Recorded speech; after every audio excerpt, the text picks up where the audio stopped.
결혼 2주년 전날, 미국의 한 완벽해 보였던 부부에게 충격적인 사건이 벌어졌습니다.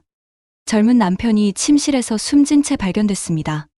그의 몸 위에는 장미꽃이 흩어져 있었고 가족 사진이 곁에 놓여 있었죠. 아내는 현장에서 오열하며 깊은 슬픔을 드러냈지만 경찰은 현장의 단서에서 의문을 품기 시작합니다. 단순한 자살일까요? 아니면 더 복잡한 진실이 숨어 있는 걸까요? 안녕하세요. 세계실화 탐사대입니다. 2000년 11월 6일 캘리포니아주 샌디에이고에서 한 여성이 다급한 목소리로 911에 전화를 걸었습니다. 남편이 숨을 쉬지 않아요. 구조대가 현장에 도착했을 때 남편은 이미 의식을 잃은 상태였고 아내는 남편이 약을 복용하지 않았다며 문물 속에서 상황을 설명했습니다. 하지만 이때 이미 응급구조대는 남편을 살릴 수 없었습니다. 심박과 호흡은 멈췄고 동공은 이미 확장된 상태였죠. 구조대는 최선을 다했지만 결국 남편은 병원으로 이송되었고 밤 10시 19분 사망 소식이 전해졌습니다. 구조대가 응급처치를 하는 동안 조사 경찰관들도 사건 현장에 도착했습니다. 그제야 아내는 경찰관에게 남편이 약물을 과다 복용했으며 최근 우울증 증세를 보였다고 털어놓았습니다. 이는 남편의 자살을 암시하는 듯한 발언이었습니다. 하지만 경찰과 구조대는 이상한 점을 주목했습니다. 26세의 젊은 남편, 장미, 꽃잎, 그리고 행복한 사진. 이 장면은 마치 영화 같은 연출처럼 보였습니다. 여러 의문점이 얽혀있는 상황에서 이 죽음의 배경에는 어떤 숨겨진 비밀이 존재하는 걸까요? 모든 진실은 이 부부의 관계와 그들이 남긴 흔적에서 시작됩니다. 사건의 실마리를 함께 찾아보시죠. 이 이야기의 여주인공 크리스틴 너섬은 1976년 10월 미국 테네시주 멤피스에서 태어난 금수저 집안의 외동딸이었습니다. 아버지는 법학 교수이자 전직 법무부 관료였고 어머니는 대기업 고위 간부로 크리스틴은 부모의 전폭적인 지원과 사랑 속에서 자라났습니다. 어릴 적부터 발레와 광고, 모델 활동까지 경험하며 원하는 것을 모두 누릴 수 있는 환경이었지만 고등학교 시절 그녀의 삶은 어두워지기 시작했습니다. 반항적인 성향을 보이기 시작한 크리스틴은 하얀 가루에 손을 대기 시작하였고 이로 인해 전 과목 A를 받을 정도로 우수한 학생이었던 크리스틴의 성적이 급락하고 가족과의 관계도 악화되었습니다. 부모는 이를 단순한 사춘기 반항으로 치부했으나 크리스틴의 상태는 점점 심각해졌습니다. 결국 1990년 크리스틴의 아버지는 한 사립대학의 교장직 제안을 받아들이며 가족은 버지니아로 이사를 했지만 2년이 지나도 그녀의 문제는 해결되지 않았습니다. 심지어 집안 가정까지 팔아넘기며 상황은 악화되었고 가족 간의 갈등은 깊어만 갔고 스스로를 해치는 행동을 하기도 했습니다. 그러던 중 크리스틴은 매력적인 소년 그렉 드위슬러를 만나게 됩니다. 그렉의 밝은 모습에 마음이 끌린 크리스틴은 그와 가까워졌고 그의 초대로 멕시코 여행 계획에 동참하게 됩니다. 이후 그녀는 그렉과 그의 친구들이 사는 아파트에 함께 머물며 새로운 삶을 시작했습니다.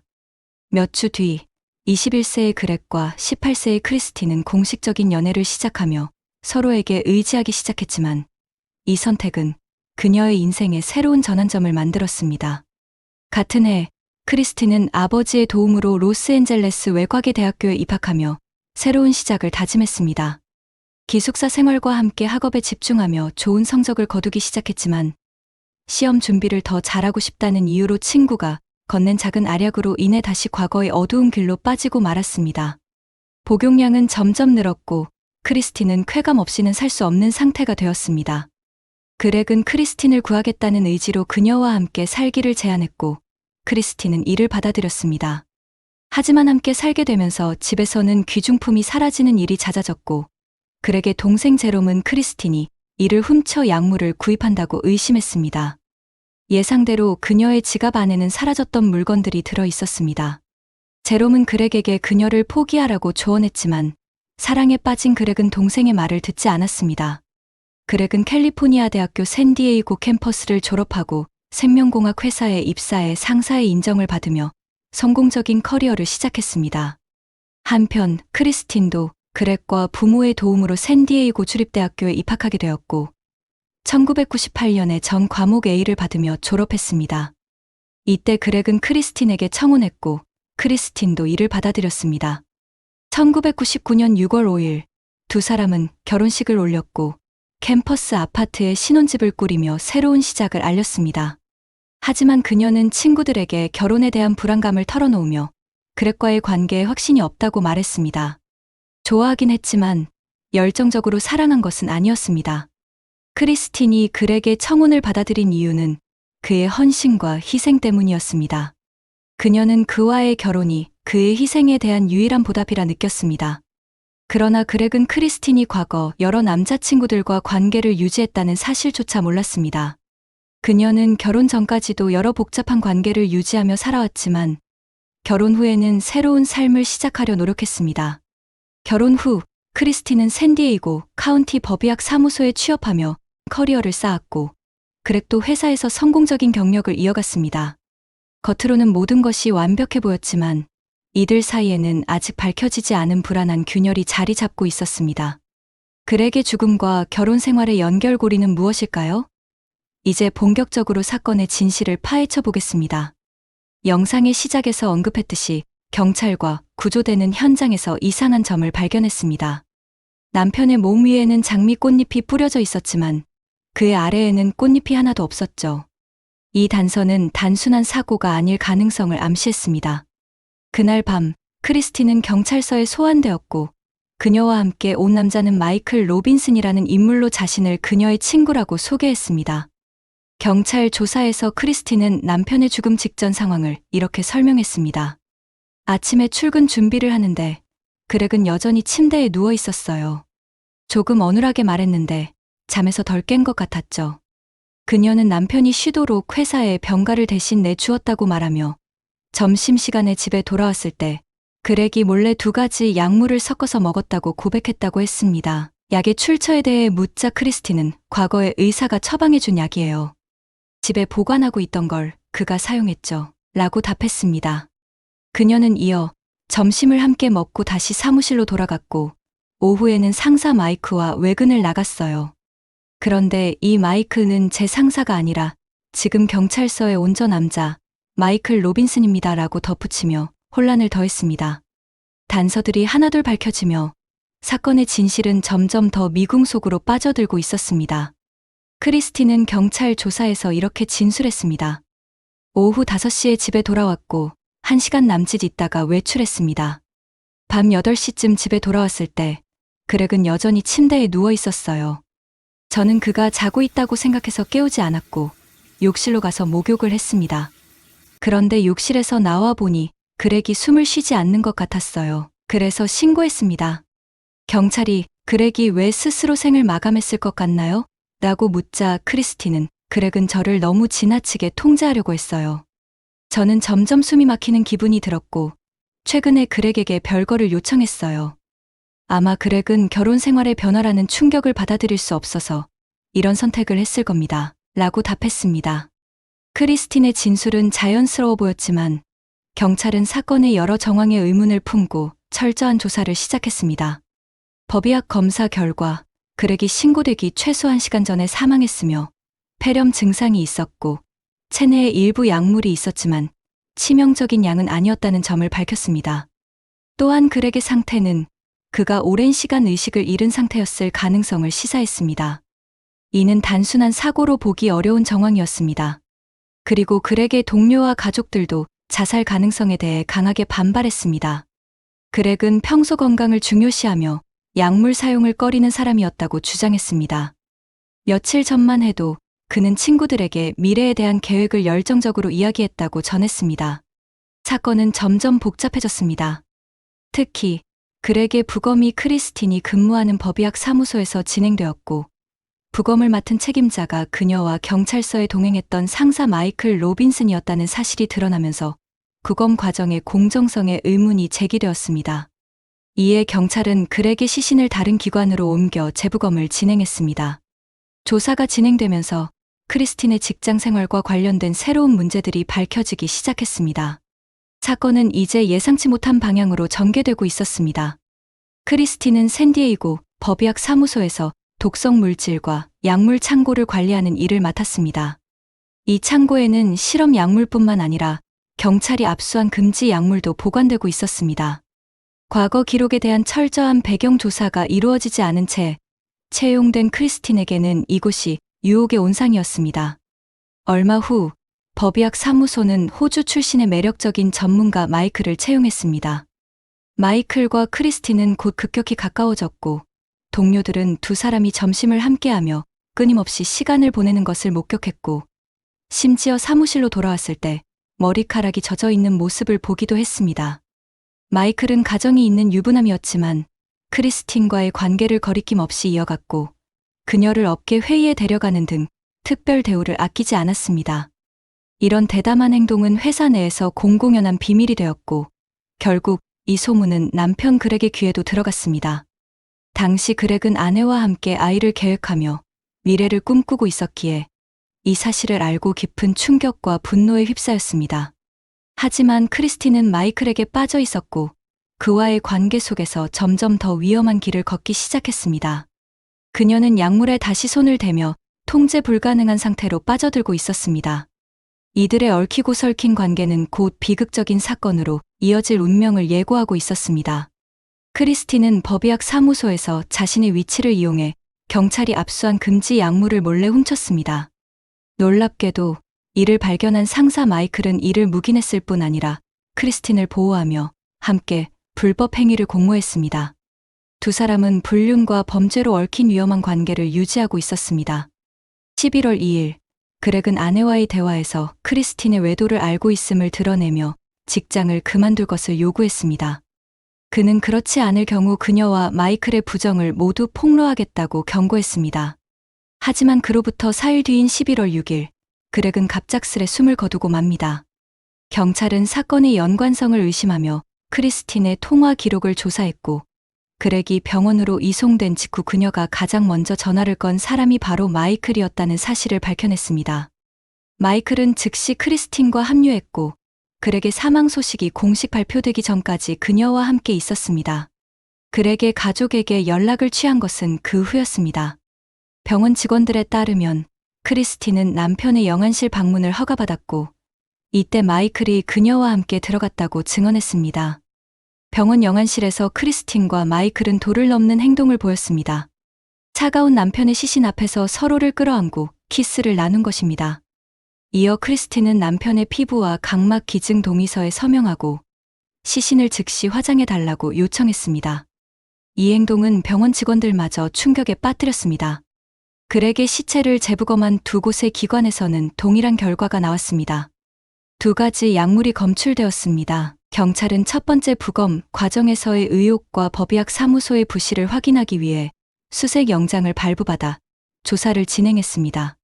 그 결과 약물 창고에서 3가지 약물이 사라졌음이 밝혀졌습니다. 그러나 그렉과 크리스틴의 집에서는 이런 약물이 발견되지 않았습니다. 결국 경찰은 크리스틴의 사무실 서랍에서 소량의 하얀 가루를 발견했습니다. 크리스틴은 상사인 마이클과 사랑에 빠졌다는 점은 인정했지만 약물 도용이나 그렉의 죽음과 관련된 혐의는 강하게 부인했습니다. 경찰은 여전히 그녀의 혐의를 입증할 확실한 증거를 찾기 위해 노력하고 있었고 사건의 진실은 점점 더 깊은 어둠 속으로 빠져들고 있었습니다. 마이클은 경찰 조사를 받으며 크리스틴과의 관계를 인정했습니다. 그는 입사 한 달 만에 두 사람이 연인 사이로 발전했다고 고백했지만 약물에 대해서는 전혀 모른다고 주장했습니다. 또한 그렉의 부검 과정에서 특정 약물의 검사를 의도적으로 누락하지 않았다고 강하게 부인했습니다. 경찰은 크리스틴과 마이클의 컴퓨터에서 삭제된 이메일을 복구했고 두 사람이 미래를 함께 계획하고 있었다는 내용이 드러났습니다. 더욱이 두 사람이 함께 참석했던 업계 회의에서 특정 약물에 대한 발표가 있었다는 사실도 확인되었습니다. 이러한 증거들은 크리스틴을 그렉의 죽음과 관련된 주요 용의자로 지목하기에 충분했습니다. 사건은 이제 결정적인 진실을 밝혀내기 위한 마지막 단계를 향해 가고 있었습니다. 그렇다면 왜 그렉의 시신 위에 장미 꽃잎이 있었을까요? 크리스틴은 이렇게 설명했습니다. 그렉은 자신이 가장 좋아하는 영화 아메리칸 뷰티의 장면을 재현의 죽음을 연출하고 나에게 영원히 기억되길 원했던 것 같아요. 그녀는 그 꽃잎이 며칠 전에 그렉이 선물한 장미라고 주장했습니다. 그러나 경찰 조사에서 다른 사실이 드러났습니다. 크리스틴의 슈퍼마켓 멤버십 기록에 따르면 그렉이 사망한 당일 오후에 크리스틴이 수프, 감기약, 그리고 장미 한 다발을 구매한 것이 확인된 것입니다. 더욱이 사건 현장에서 꽃잎은 그렉의 몸 위에만 뿌려져 있었고 그의 몸 아래에는 전혀 없었습니다. 이는 꽃잎이 그렉 자신이 아닌 다른 사람에 의해 뿌려졌음을 강하게 암시하는 정황이었습니다. 이와 동시에 법의학 사무소는 크리스틴이 과거 약물 남용 기록을 숨긴 채 근무하고 동료와 부적절한 관계를 유지한 사실을 확인하고 그녀를 해고했습니다. 마이클 역시 크리스틴과의 관계로 해고되었으며 그는 서둘러 호주로 돌아갔습니다. 이로써 사건의 진실도 서서히 베일을 벗기 시작했습니다. 그렉이 사망한 지 7개월 후 검찰은 크리스틴을 살인죄로 기소했습니다. 검찰은 크리스틴이 자신의 개인적인 문제와 결혼 생활의 갈등을 해결하기 위해 남편의 죽음에 관여했을 가능성을 주장하며 사건 현장의 증거와 사라진 약물의 행방에 주목했습니다. 반면 변호인 측은 그렉의 죽음이 스스로의 선택에 의한 것이라고 주장하며 자살 가능성을 제기했습니다. 이들은 그렉이 약물을 복용해 스스로 생을 마감했다고 반박했습니다. 수차례의 공방 끝에 2002년 11월 배심원단은 크리스틴에게 살인죄, 유죄를 선고했으며 판사는 그녀에게 가석방 없는 종신형을 내렸습니다. 2006년 그렉의 가족은 크리스틴과 샌디에이고 카운티를 상대로 손해배상 소송을 제기했습니다. 같은 해 3월 배심원단은 크리스틴에게 징벌적 손해배상을, 샌디에이고 카운티의 배상금을 명령했습니다. 이는 당시 법적 배상금 판결 중 큰 규모로 기록되었습니다. 그렉의 유골은 그가 생전에 사랑했던 요세미티 국립공원 인근 호숫가에 뿌려졌습니다.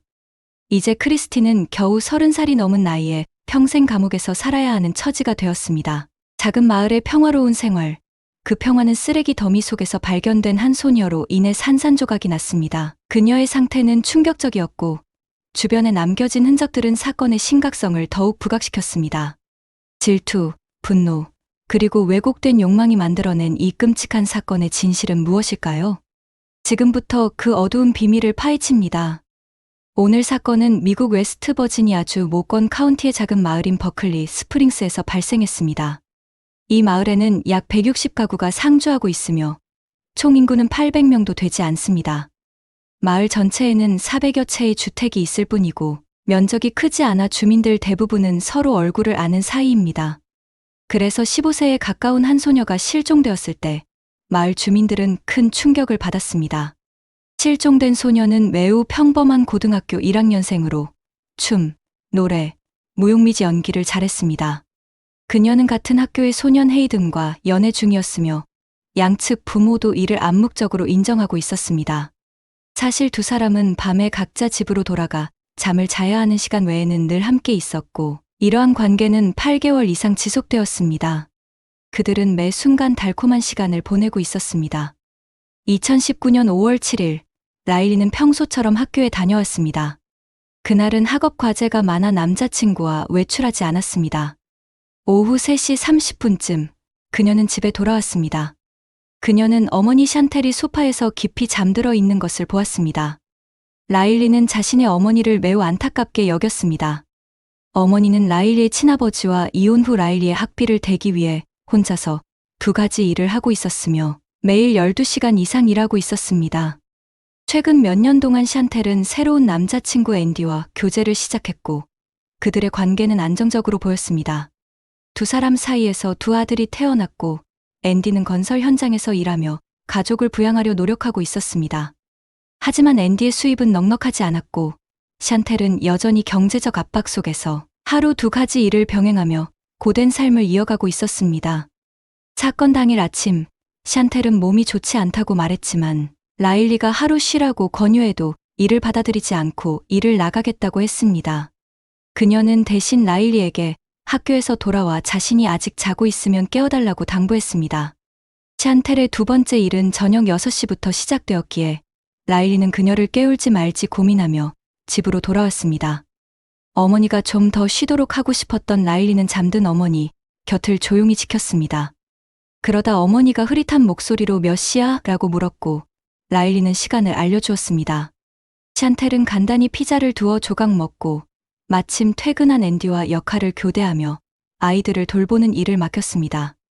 라일리는 어머니에게 작별 인사를 건넸고 샨텔은 문을 닫고 저녁 근무를 나갔습니다. 그날 밤 샨텔이 다시 집에 돌아온 시간은 오후 10시경이었습니다. 거실에는 앤디만 앉아 있었고 그는 아이들이 모두 잠들었다고 샨텔에게 전했습니다. 샨텔은 2층으로 올라가며 딸 라일리의 방 앞을 지났습니다. 방문이 단단히 닫혀 있었고 불빛이 문틈 사이로 새어나왔지만 그녀는 문을 두드리지 않았습니다. 딸이 스스로 생활할 만큼 성숙했고 인터넷에도 중독되지 않았다고 믿었기 때문입니다. 몸 상태가 좋지 않았던 샨텔은 주방 일을 마친 뒤 앤디와 함께 잠자리에 들었습니다. 다음 날 아침 7시 15분, 샨텔은 알람 소리에 깨어났습니다. 평소라면 딸 라일리가 학교에 가기 위해 먼저 일어나 그녀를 깨웠겠지만 이날은 아무 소리도 들리지 않았습니다. 이상하게 여긴 샨텔은 라일리의 방 앞에 갔지만 방문은 여전히 닫혀 있었습니다. 혹시 딸이 늦잠을 잤을까 봐 문을 열었지만 방 안에 라일리는 없었습니다. 샨텔은 라일리가 학교에 일찍 갔다고 생각하며 크게 걱정하지 않았습니다. 학교가 집에서 가까워 걸어갈 수 있는 거리였기 때문입니다. 샨텔은 아침 일과를 시작하며 자신의 어머니, 즉 외할머니가 두 아들을 돌봐주는 준비를 도왔습니다. 외할머니와 교대를 마친 뒤 서둘러 출근했지만 그날 하루 샨텔의 마음은 계속 불안했습니다. 샨텔은 라일리의 친아버지이자 전 남편에게 전화를 걸어 딸의 행방을 물었습니다. 라일리가 가끔 아버지를 만나며 그의 집에서 하룻밤 머문 적도 있었지만 그날 전 남편은 딸을 보지 못했다고 답했습니다. 오후 4시경 외할머니는 손주들을 집으로 데려오며 라일리가 아직 집에 돌아오지 않았다고 샨텔에게 알렸습니다. 걱정이 커진 샨텔은 학교에 전화를 걸어 라일리의 출석 여부를 확인했습니다. 학교 측은 그녀가 등교한 것 같지만 일부 교사들은 이유 없이 결석했다고 전했습니다. 샨텔은 회사에 휴가를 내고 학교로 향했고 주차장에서 라일리의 남자친구 헤이든을 만났습니다. 헤이든은 하루 종일 교회에 있었으며 방금 돌아왔다고 했습니다. 두 사람은 라일리와 연락이 닿지 않자 함께 학교를 수색하기로 했습니다. 2시간 동안 학교를 샅샅이 뒤졌지만 라일리는 보이지 않았습니다. 샨텔은 혹시 라일리가 집에 돌아갔을지 모른다는 희망을 품고 집으로 돌아왔지만 그녀는 여전히 보이지 않았습니다. 결국 샨텔은 경찰에 실종 신고를 했습니다. 초기 조사에서 한 젊은이는 저녁 무렵 길에서 라일리를 봤다고 증언했지만 그녀는 별다른 이상 없이 걸어가고 있었다고 했습니다. 이에 경찰은 추가 조사를 진행하지 않고 라일리가 고민이 있어 혼자 시간을 보내고 있을 가능성을 제기했습니다. 그러나 밤이 깊어도 라일리는 집으로 돌아오지 않았고 샨텔의 불안감은 더욱 커져갔습니다. 이후 경찰은 추가 정보를 수집했지만 초기 증언을 제공했던 젊은이를 포함해 아무도 그날 라일리를 확실히 봤다고 단언하지 못했습니다. 이에 따라 경찰은 라일리의 실종이 어쩌면 전날 밤 늦게 발생했을 가능성을 고려하기 시작했습니다. 5월 9일, 경찰은 라일리의 휴대폰 위치를 추적하려 했지만 휴대폰은 이미 꺼져 있었고 연락이 불가능한 상태였습니다. 경찰이 샨텔의 집을 방문했을 때 샨텔과 그녀의 남자친구 앤디는 밤새 딸을 찾아다닌 후 집으로 돌아오던 참이었습니다. 두 사람 모두 지친 기색이 역력했습니다. 경찰이 라일리의 방에 들어섰을 때 방은 매우 어수선한 상태였고 이를 본 샨텔은 충격을 받았습니다. 이건 어제 제가 떠날 때와 전혀 달라요. 방 안에는 작은 TV가 바닥에 떨어져 있었고 문 입구에는 새로 생긴 거울이 있었습니다. 라일리의 책가방, 지갑, 학생증은 모두 방 안에 있었지만 그녀의 휴대폰은 사라져 있었습니다. 특히 라일리의 안경이 남아있는 점은 그녀가 갑작스러운 상황에 처했음을 암시했습니다. 방 안에서 발견된 다른 단서들은 사건을 더욱 심각하게 만들었습니다. 라일리의 베개, 담요, 그리고 방의 문틀에서 혈흔이 발견되었고 경찰은 이 사건이 단순한 실종이 아님을 직감했습니다. 경찰은 마지막으로 라일리를 본 사람에게 묻기 시작했습니다. 같이 살고 있는 샨텔의 남자친구 앤디는 그날 밤의 상황에 대해 몇 가지를 추가로 설명했습니다. 샨텔이 저녁 근무를 위해 집을 떠난 후 라일리는 2명의 남동생들과 거실에서 놀았다고 했습니다. 시간이 대략 저녁 7, 8시경이었고 그 무렵 앤디의 어머니가 방문해 손자들을 돌봐주겠다고 했다고 증언했습니다. 앤디의 진술과 방 안에서 발견된 단서들은 사건의 방향을 새로운 국면으로 이끌었습니다. 경찰은 이제 라일리의 마지막 행적과 방 안에서 일어난 일에 대해 더욱 깊이 조사하기 시작했습니다. 밤 9시가 되기 전 앤디의 어머니는 집으로 돌아갔고 아이들은 각자 방으로 들어갔습니다. 앤디는 거실을 정리한 뒤 소파에 앉아 샨텔이 퇴근하기를 기다렸습니다. 그는 2층 라일리의 방에서 별다른 이상한 소리가 들리지 않았다고 진술했습니다. 샨텔이 퇴근 후 집에 돌아왔을 때 두 사람은 잠시 대화를 나눈 뒤 집안일을 마치고 곧바로 잠자리에 들었습니다. 앤디는 다음 날 새벽 4시에 깨어났고 오전 5시 출근을 위해 준비하면서 2층 라일리의 방 앞을 지나쳤지만 특별히 이상한 점을 느끼지 못했다고 했습니다. 5월 8일, 앤디는 하루 종일 건설 현장에서 일하느라 바쁘게 보냈습니다. 오후 6시 집에 돌아왔을 때 샨텔의 어머니가 집에 있었습니다. 그때 샨텔이 급히 집으로 들어와 라일리가 없어졌어요 라고 외쳤습니다. 앤디는 이 말을 듣자마자 자전거를 타고 라일리를 찾으러 나섰습니다. 앤디는 면허 정지로 인해 자동차를 사용할 수 없어 자전거를 이용해야 했습니다. 그날 밤은 가족 모두에게 길고 고통스러운 시간이었습니다. 앤디는 밤새 라일리의 실종을 걱정하며 수색을 이어갔습니다. 이후 본격적인 수색 작업이 시작되었습니다. 지역 경찰뿐만 아니라 FBI, 국토안보부, 주경찰, 그리고 300명이 넘는 자원봉사자들이 참여했습니다. 하늘에는 순찰 항공기가 투입되었고 지상에는 탐지견이 추가로 동원되었습니다. 그러나 이 모든 노력에도 불구하고 라일리는 발견되지 않았습니다. 경찰은 사건 조사를 위해 여러 사람의 진술을 수집하면서 앤디의 행동과 근무 시간에 의문을 갖기 시작했습니다. 앤디는 면허가 없어 자전거를 이용한다고 알려졌지만 실제로는 동료가 매일 아침 저녁으로 그를 데려다주고 있었다는 사실이 밝혀졌습니다. 해당 동료는 평소 앤디가 새벽 45시쯤 집에 도착해야 할 때 잠에 취해 있어 여러 번 전화를 하거나 침실 창문 아래에서 소리를 질러야 앤디를 깨울 수 있었다고 진술했습니다. 5월 8일 아침, 앤디의 행동은 평소와 달랐습니다. 앤디가 먼저 동료에게 전화를 걸어 빨리 데리러 와달라고 재촉했습니다. 직장에 도착한 뒤 그는 평소와는 다르게 매우 부지런히 일했지만 종종 시계를 확인하며 초조한 모습을 보였다고 동료들은 증언했습니다. 특히 오전 9시부터 오후 2시 사이 앤디는 작업장에서 자취를 감췄으며 그와 함께 녹색 픽업 트럭 한 대도 사라졌습니다. 샨텔의 이웃은 5월 8일 오전 10시경 샨텔의 집 앞에 낯선 녹색 픽업 트럭이 주차된 것을 목격했다고 말했습니다. 그는 이 차가 샨텔이나 앤디의 소유가 아니라고 확신했습니다. 이후 조사 결과 이 차량이 공사장에서 사라진 픽업 트럭과 동일할 가능성이 제기되었습니다. 차량이 그 시간대에 샨텔의 집 앞에 있었다는 점은 매우 수상했습니다. 그러나 5월 8일 새벽 2시부터 4시 사이 앤디는 상사에게 최소 10차례나 전화를 걸었습니다.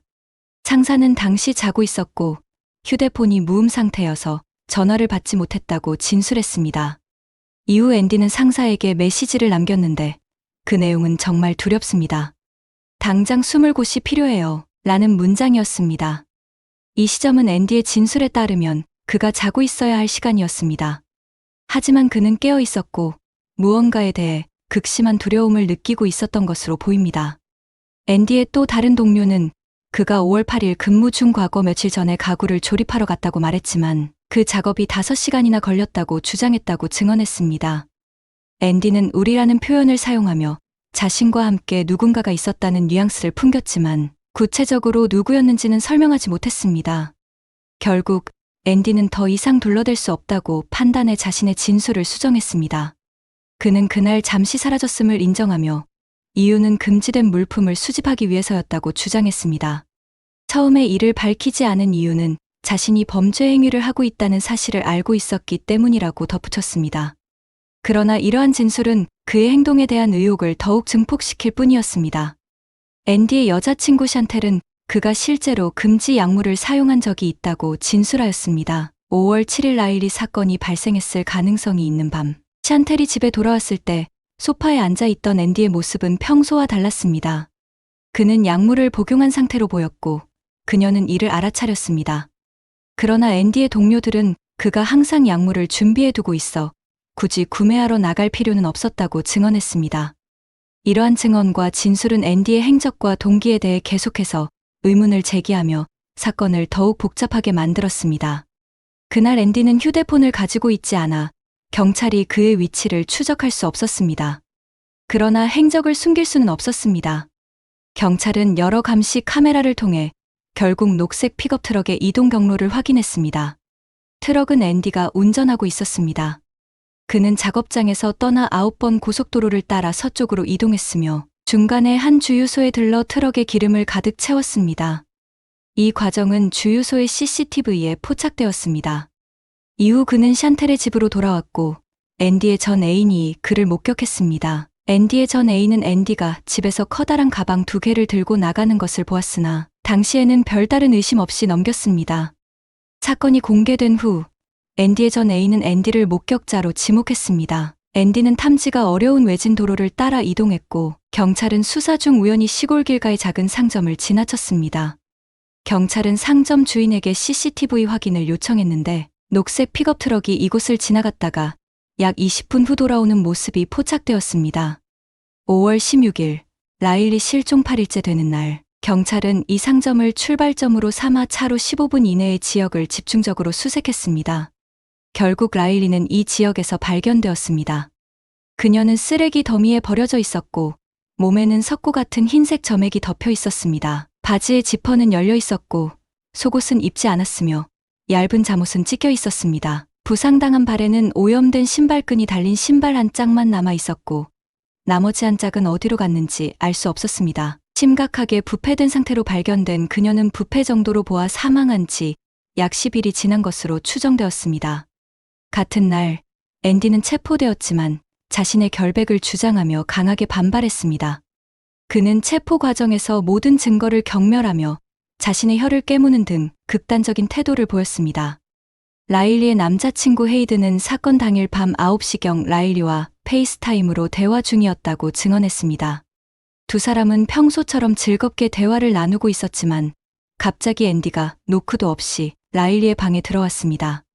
라일리는 앤디에게 방에서 나가달라고 요청했지만 앤디는 통화 중인 것을 눈치채고 전화를 끊으라고 했습니다.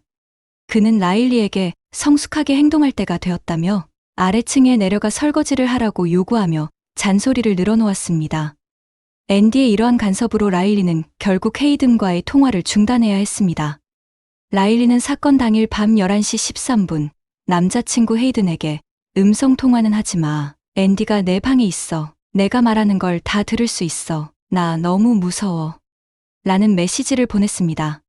그러나 헤이든은 이미 잠든 상태였고 이 메시지는 나중에야 확인되었습니다. 더욱 의문스러운 점은 라일리가 5월 8일 새벽 5시 40분에 보낸 도움 요청 메시지입니다. 라일리가 그 시간에 깨어 있었던 이유는 알 수 없으며 그 메시지가 본인의 의지로 보낸 것인지도 의문이었습니다. 앤디의 행적과 녹색 픽업 트럭은 사건과 다시 연결되었습니다. 트럭 내부에서 발견된 물질이 라일리의 신체에서 발견된 것과 일치했으며 트럭에는 건설 현장에서 사용하는 특수 나사가 있었습니다. 또한 라일리가 발견된 장소에서 2m 떨어진 곳에서 동일한 나사가 발견되었습니다. 이러한 정황은 우연으로 보기 어려운 증거로 작용하며 앤디의 혐의를 짓게 만들었습니다. 재판에서 검찰은 앤디가 라일리에 대해 오래전부터 부정적인 감정을 품고 있었다고 주장했습니다. 그의 감정은 라일리와의 관계에서 비롯된 불만, 억눌린 분노 또는 비뚤어진 욕망 때문일 수 있었습니다. 검찰은 5월 7일 밤 11시 30분경 샨텔이 잠든 후 앤디가 라일리의 방에 몰래 들어가 범행을 시도했다고 주장했습니다. 라일리는 이를 저항했을 가능성이 있으나 결국 의식을 잃게 되었습니다. 라일리의 베개에는 혈흔과 침 자국이 남아 있어 그녀가 반항했음을 시사했습니다. 범행 후 앤디는 3시간이 지나자 불안해하며 상사에게 전화를 걸었으나 연락이 닿지 않았고 이후 동료에게 출근을 재촉하며 알리바이를 만들려 했습니다. 다음 날 오전 앤디는 샨텔과 어머니가 집을 비운 틈을 타 다시 집으로 돌아와 라일리의 시신을 방에서 옮기려 했습니다. 방 안의 혼란과 문틀의 혈흔은 서둘러 처리하려던 그의 행동에서 비롯된 것이었습니다. 샨텔은 5월 8일 처음으로 라일리가 실종되었다는 사실을 앤디에게 전했을 때 그가 아무런 질문도 하지 않고 자전거를 타고 떠났다고 회상했습니다. 이후 그녀가 수색을 마치고 돌아왔을 때 앤디는 마치 아무 일도 없었던 것처럼 소파에서 잠들어 있었습니다. 그의 태도는 모든 것이 계획대로 진행되고 있다는 자신감을 드러내는 듯 보였습니다. 라일리의 휴대폰이 발견되었지만 헤이든에게 보낸 메시지는 모두 삭제되어 있었습니다. 다만 새벽에 보낸 마지막 통화 기록이 남아 있어 앤디의 혐의를 뒷받침하는 중요한 단서로 작용했습니다. 수사 과정에서 밝혀진 앤디의 과거는 그가 이번 사건의 주범으로 지목되는데 큰 영향을 미쳤습니다. 2011년 그는 금지 약물 관련 범죄로 처음 기소되었으며 2013년에는 절도, 재산 파괴, 금지 약물 불법 운송 혐의로 두 번째로 수감되었습니다. 출소 후에도 그는 개선되지 않았고 2017년 차량 절도 혐의로 다시 기소되었습니다. 2021년 앤디는 라일리 사건의 주요 용의자로 법정에 섰습니다. 법정에서 그는 모든 혐의를 부인하며 무죄를 주장했습니다. 그의 변호사는 사건의 증거가 단지 가설과 우연에 기반했다고 주장하며 앤디가 금지 약물 사용 혐의를 피하려다 억울하게 누명을 쓴 것이라고 변호했습니다. 변호인은 라일리의 비극은 분명 가슴 아픈 일이지만 앤디 역시 억울한 피해자라며 만약 그가 부당하게 유죄 판결을 받는다면 이는 또 다른 불행일 것이라고 호소했습니다. 2021년 10월 5일 배심원단은 만장일치로 앤디에게 유죄를 선고했습니다. 판사는 그의 죄의 무거움을 인정하며 무기징역을 선고했습니다. 서부 버지니아 주법에 따르면 무기징역을 선고받은 범죄자는 15년 후 가석방 신청 기회를 받을 수 있지만 이는 배심원단의 추가 결정에 달려 있었습니다. 재판 말미에 변호인은 앤디가 약물에 의해 판단력이 흐려진 상태에서 범행을 저질렀음을 호소하며 형량 완화를 요청했습니다. 그러나 피해자의 어머니 샨텔은 법정에서 강하게 반발하며 라일리가 남긴 것은 단 15년밖에 되지 않았다라며 울분을 토했습니다. 결국 2021년 11월 4일 배심원단은 만장일치로 앤디의 가석방 가능성을 허용하지 않기로 결정했습니다. 그들은 앤디가 용서를 받을 자격이 없으며 그의 남은 삶은 감옥에서 보내야 한다는 결론을 내렸습니다. 2017년 유럽에서 실제로 일어난 사건으로 한 타블로이드 신문 모델이었던 클로이 에일링이 범죄 조직에 의해 납치되어 다크웹 경매에 올려지는 위기에 처했으나 그녀의 매력으로 납치범의 마음을 사로잡아 탈출에 성공했다는 이야기입니다. 하지만 이 사건이 실제 납치였는지 아니면 희생적인 팬심이 낳은 소동이었는지는 의견이 분분합니다. 클로이는 영국의 한부모 가정에서 자랐으며 어릴 적부터 뛰어난 미모로 주변 사람들은 그녀를 두고 미래의 스타가 될 미인이라고 칭찬했지만 학업 성적이 꾸준히 우수했던 클로이는 외모에 의존하기보다 변호사가 되는 것을 목표로 삼았습니다. 그러나 뛰어난 외모 덕분에 많은 이성들에게 주목받았고 17살에 예기치 않게 임신하면서 학교를 그만두어야 했습니다. 이후 그녀는 아들을 출산하고 어머니와 함께 아이를 키우며 살았습니다. 아이를 키우며 점점 커지는 경제적 부담에 직면한 클로이는 2015년 18세가 된 후 현실과 타협하며 슈퍼모델 에이전시에 들어가 모델로 활동을 시작했습니다. 그러나 이름만 거창할 뿐 실제로 유명한 모델은 없었습니다. 에이전시의 대표 필그린은 돈만 충분히 받으면 고객이 원하는 어떤 사진도 찍게 해주는 방식을 추구했습니다. 그는 클로이를 보고 그녀가 큰 수익을 가져다 줄 거라고 확신했습니다. 회사의 전략에 따라 클로이는 섹시하고 매력적인 이미지를 내세우며 활동을 시작했고 곧 영국의 한 유명 타블로이드 신문의 산면걸로 주목받게 되었습니다. 이는 1970년대부터 타블로이드 신문의 산면에 매력적인 여성 사진을 실어온 전통에서 비롯된 것입니다. 이로 인해 그녀는 빠르게 인기를 얻으며 회사에서 가장 많은 일을 맡게 되었고 단기간에 수천 파운드를 벌어 경제적 어려움도 해소했습니다. 하지만 클로이는 단순히 외모를 내세운 활동만으로는 오래 지속할 수 없다고 판단해 에이전시와 논의하여 자신의 인지도를 더욱 높여줄 방법을 찾아줄 것을 요청했습니다. 이를 통해 더 유명한 패션 모델로 자리 잡기를 바랐습니다. 그러나 당시 큰 노력 없이도 수익을 얻고 있던 에이전시 대표 필은 클로이를 위해 더 이상 힘을 쓰려 하지 않았습니다. 결국 클로이는 스스로 방법을 찾아야 했습니다. 그녀는 자신의 인스타그램 계정을 개설하고 매일 일상, 일, 그리고 육아와 관련된 사진들을 올리며 활동을 시작했습니다. 그 결과 2년 후인 2017년에는 20살의 나이로 인스타그램에서 10만 명이 넘는 팔로워를 보유한 인기 인플루언서로 자리 잡았습니다. 2017년 3월 한 사진작가가 자신을 안드레 라치오라고 소개하며 클로이 에일링의 에이전시에 연락했습니다. 그는 프랑스 파리에서 모터사이클 관련 화보 촬영을 하고 싶다며 클로이를 초청했지만 대표 필은 이 업계에서 오래 일하며 대부분의 사진작가들을 알고 있었기에 낯선 이름인 안드레를 의심했습니다. 필은 클로이를 보호하기 위해 안드레에게 이메일을 보내 상세 정보와 과거 작업물을 요청했습니다. 얼마 지나지 않아 안드레는 작업물과 자신의 웹사이트를 첨부한 답장을 보냈지만 자료는 다소 조잡하고 신뢰하기 어려웠습니다. 그러나 그는 성금 2,000파운드를 보내오며 신뢰를 얻었고 필은 촬영을 수락했습니다. 한 달 뒤인 4월 20일, 클로이는 파리에 도착해 호텔에서 휴식을 취하며 다음 날 촬영을 준비했습니다. 그러나 그날 밤 10시경 에이전시 대표 필로부터 다음 날 호텔에 머물라는 연락을 받았습니다. 파리에서 테러 사건이 발생해 촬영이 취소되었다는 소식이었습니다.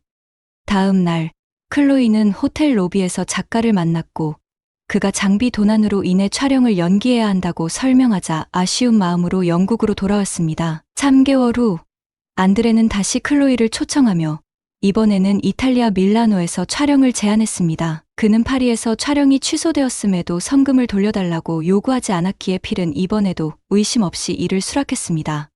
7월 11일 클로이는 관례대로 하루 전에 밀라노에 도착해 다음 날 촬영을 준비했습니다. 처음 방문한 세계 패션의 수도 밀라노에 대한 설렘으로 가득했던 그녀는 촬영이 끝난 후 도시를 둘러볼 계획까지 세우고 있었습니다. 다음 날 클로이는 사진작가가 제공한 주소를 따라 도착한 장소가 외딴 곳에 위치한 낡은 창고처럼 보였지만 이전에도 비슷한 장소에서 촬영한 적이 있었기에 별다른 의심 없이 문을 열고 들어갔습니다. 그러나 내부는 텅 비어 있었고 아무도 보이지 않았습니다.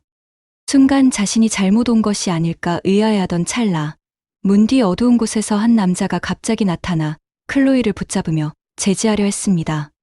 위험을 느낀 클로이는 본능적으로 몸부림치며 소리쳤지만 외딴 창고에서는 도움을 받기 어려운 상황이었습니다. 그녀가 저항하던 중 또 다른 남성이 등장했고 클로이는 팔에 찌르는 듯한 통증을 느꼈고 곧 의식을 잃었습니다. 이후 클로이가 깨어났을 때 자신이 큰 가방에 갇혀 차량에 실린 채 이동 중이라는 사실을 알게 되었습니다. 클로이는 납치된 후 차 트렁크 안에서 탈출을 시도하며 구조를 요청했지만 납치범들에게 위협받은 후 협조할 수밖에 없었습니다. 2시간 후 그녀는 이탈리아 밀라노 외곽의 한 외딴 농가로 끌려갔고 그곳에서 납치범들이 가면을 벗으며 본 모습을 드러냈습니다. 납치범들은 폴란드 출신의 루카스 헤르바와 그의 사촌 미알 헤르바였으며 자신들을 블랙데스라는 조직의 일원이라고 소개했습니다. 이들은 클로이를 몇 달 동안 소셜 미디어를 통해 주시해왔다고 했으며 이전에는 파리에서 납치를 시도했으나 테러 사건이 발생하며 불발되어 이번에 이탈리아에서 계획을 실행했다고 밝혔습니다. 그들의 목표는 클로이를 다크웹에서 경매에 붙여 중동 지역에 부유한 고객에게 30만 유로에 판매하는 것이었으며 그녀에게 구매자의 비위를 맞추기 위해 최선을 다하라고 협박했습니다. 이전에 한 여성이 중동의 부유한 구매자들을 화나게 했다가 결국 호랑이에게 먹히는 비극을 겪었다고 경고했습니다. 그들의 말을 들은 클로이는 얼굴이 하얗게 질리며 연신애원했습니다. 그녀는 자신에게 연로한 어머니와 이제 2살 된 아들이 있으며 아들 얼굴을 한 번만이라도 보고 싶다고 말했습니다. 클로이의 이 한마디는 예상치 못한 반응을 이끌어냈습니다. 두 납치범은 그녀에게 아들이 있다는 사실을 확인한 후 표정이 어두워지며 자신들의 조직에는 규율이 있다고 말했습니다. 그들은 중병 환자나 어린 자녀가 있는 여성은 절대 건드리지 않으며 출산 경험이 있는 여성은 높은 가치를 매기기 어렵다고 덧붙였습니다. 그 후 루카스는 클로이에게 자신들의 평판을 잃을 위험을 감수하고 다크웹 경매를 취소할 수밖에 없다고 말했습니다. 하지만 이는 클로이가 그들에게 30만 유로의 빚을 지게 된다는 뜻이며 그녀가 이 돈을 지불하지 않는 한 자유를 얻을 수 없다고 경고했습니다. 여기서 의문점이 생깁니다. 납치범들의 말에 따르면 그들은 클로이를 오랫동안 관찰해왔다는 점에서 그녀에 대해 많은 정보를 알고 있었을 가능성이 큽니다. 하지만 클로이는 인스타그램에 자신의 일상과 2살 된 아들의 사진을 자주 올렸기 때문에 그녀가 어린 자녀를 둔 어머니라는 사실을 몰랐다는 것은 납득하기 어렵습니다. 일반적으로 진짜 범죄 조직은 이러한 부분을 전혀 신경 쓰지 않고 냉혹하게 행동하기 마련인데 이들의 태도는 다소 이례적입니다. 하지만 당시 클로이는 이러한 의문을 전혀 인식하지 못하고 있었습니다. 클로이는 탈출의 희망을 발견하자 이를 놓치지 않고 자신을 구할 수 있는 방법을 납치범들에게 제안했습니다. 자신의 모델 에이전시 대표인 필과 연락할 수 있으며 그녀가 일하면서 알게 된 러시아 부호 3명의 이름을 제공하며 필이 그들에게 연락하면 분명 그녀를 구하기 위해 돈을 보낼 것이라고 말했습니다. 이 말을 들은 납치범들은 필에게 협박 이메일을 보내 자신들의 위력을 과시하며 클로이를 구하려면 30만 유로를 지급하라고 요구했습니다. 하지만 필은 이 상황이 다소 어색하게 느껴졌습니다. 이메일에는 클로이를 구출해 그녀의 명성을 높이고 이를 계기로 그녀의 경력을 한 단계 끌어올릴 수 있다는 이상한 제안도 포함되어 있었기 때문입니다. 그럼에도 불구하고 필은 클로이가 블랙데스라는 문구가 적힌 종이를 든 사진을 보고 긴급히 경찰에 신고하며 영국 주재 이탈리아 대사관에 도움을 요청했습니다. 필은 납치범들이 요구한 30만 유로를 준비하지 않고 최대 2만 유로만 지불할 수 있다고 회신했습니다. 이탈리아 경찰은 필이 제공한 정보를 바탕으로 촬영 장소로 예정되어 있던 창고를 급습했지만 클로이가 남긴 소지품과 가방만 발견했을 뿐 그녀의 행방은 파악하지 못했습니다.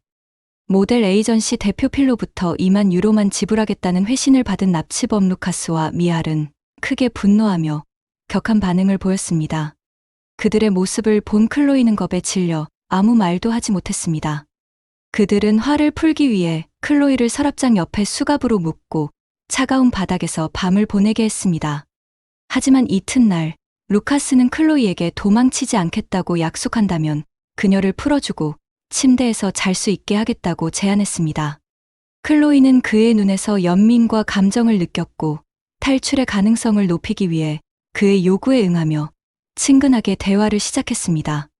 이후 클로이는 루카스와 친구처럼 다양한 이야기를 나누며 가까워졌고 밤에는 같은 침대에서 잠을 잤지만 더 이상의 신체적 접촉은 없었다고 회고했습니다. 몇 날 며칠 동안 클로이는 농가 안팎을 비교적 자유롭게 돌아다녔습니다. 그러나 루카스는 그녀에게 농가 주변에 블랙데스 조직의 사람들이 숨어 있어 자신을 감시하고 있다고 경고했고 이에 겁먹은 클로이는 탈출을 시도하지 않았습니다. 시간이 지나면서 클로이와 루카스는 더욱 친밀한 관계가 되었습니다. 루카스는 클로이에게 영국으로 돌아가면 경찰에 신고하지 말고 5만 파운드를 비트코인으로 전송하라는 조건으로 그녀를 풀어주겠다고 제안했습니다. 클로이는 즉시 이를 수락하며 자신이 약속을 지킬 뿐만 아니라 루카스와 계속 연락하며 지낼 수 있다고 덧붙였습니다. 루카스는 이에 만족하며 그녀를 영국 총영사관으로 데려다 주겠다고 했습니다. 그러나 납치 과정에서 클로이의 옷과 신발이 없어졌기에 먼저 인근 도시로 가서 필요한 물품을 사기로 했습니다. 납치 5일째인 7월 16일 두 사람은 함께 쇼핑을 즐겼고 한 신발 매장 CCTV에는 두 사람이 손을 잡고 걷는 모습이 촬영되었습니다. 이 모습은 마치 연인처럼 보였고 피해자와 납치범의 관계로는 전혀 보이지 않았습니다. 이와 관련해 클로이는 나중에 쇼핑 중에도 주변에 블랙데스 조직의 감시가 있다고 들었기 때문에 어쩔 수 없이 상황에 맞춰 연기하며 협조했다고 설명했습니다. 7월 17일 아침, 루카스는 클로이를 영국 총영사관으로 데려갔습니다. 영사관이 아직 열지 않아 근처 식당에서 아침 식사를 한 뒤 루카스는 직접 영사관 안까지 동행했습니다. 영사관 직원들은 클로이가 실종된 모델임을 확인하고 루카스를 제압했습니다. 경찰 조사 끝에 루카스가 납치범임이 밝혀졌고 그의 공범인 사촌 미알도 체포되었습니다. 이탈리아 경찰은 클로이, 루카스, 미알 세 사람을 조사한 뒤 클로이의 팔에서 주사 자국을 발견하고 그녀의 머리카락에서 마취제 흔적을 확인했습니다. 이는 클로이가 진술한 납치 사건과 일치했으며 경찰은 클로이를 피해자로 판단하고 그녀를 영국으로 송환했습니다. 반면 루카스와 미알은 납치와 협박 혐의로 체포되어 최대 20년의 징역형에 처할 수 있는 상황에 놓였습니다. 이 사건은 곧 영국 언론을 통해 화제가 되었고 클로이는 집 앞에서 인터뷰를 진행하며 납치 상황과 자신이 어떻게 탈출했는지를 이야기했습니다. 하지만 그녀가 완벽한 화장을 하고 세련된 옷차림으로 애완견과 여유롭게 시간을 보내는 모습은 피해자의 이미지와 다소 동떨어져 보였고 많은 사람들이 그녀의 이야기에 의문을 갖기 시작했습니다. 추가로 공개된 영상에서 클로이가 납치범과 손을 잡고 쇼핑하거나 아침을 즐기는 모습은 사건의 신뢰성을 더 떨어뜨렸습니다. 클로이는 이 모든 의문에 대해 경찰 조사 당시 15시간의 신문으로 피곤해져 추가적으로 언급할 필요가 없다고 판단했다고 해명했습니다. 또한 약물에 대한 지식이 풍부한 네티즌은 그녀의 몸에 발견된 주사 자국만으로 마취제가 투여되었다고 단정할 수 없으며 머리카락에서 발견된 약물 흔적은 최근 6개월 내에 접촉했을 가능성만을 시사한다고 지적했습니다.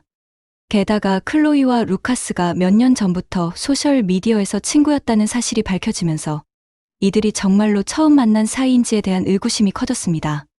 루카스는 재판 과정에서 모든 것을 자백하며 이번 사건이 자신이 클로이를 오래전부터 좋아해 꾸민 일종의 자작극이라고 주장했습니다.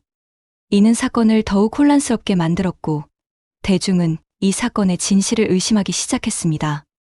루카스는 클로이의 모델 경력이 잘 풀리지 않는 것을 안타깝게 생각하며 고민하던 중 영화 바이 애니 미인스에서 영감을 받아 그녀를 유명하게 만들기 위해 가짜 납치극을 계획했다고 주장했습니다. 그는 자신의 연기로 순진한 클로이를 완벽히 속였다고 말하며 이번 사건이 자신이 그녀를 돕기 위해 모든 책임을 짊어진 결과라고 설명했습니다. 그러나 루카스의 사촌 미알은 경찰에게 전혀 다른 이야기를 했습니다.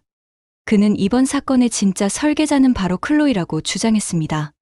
클로이는 더 큰 명성을 얻고 싶었지만 에이전시의 지원 부족으로 좌절했고 자신을 좋아하는 루카스의 헌신을 이용해 이 계획을 꾸몄다는 것입니다.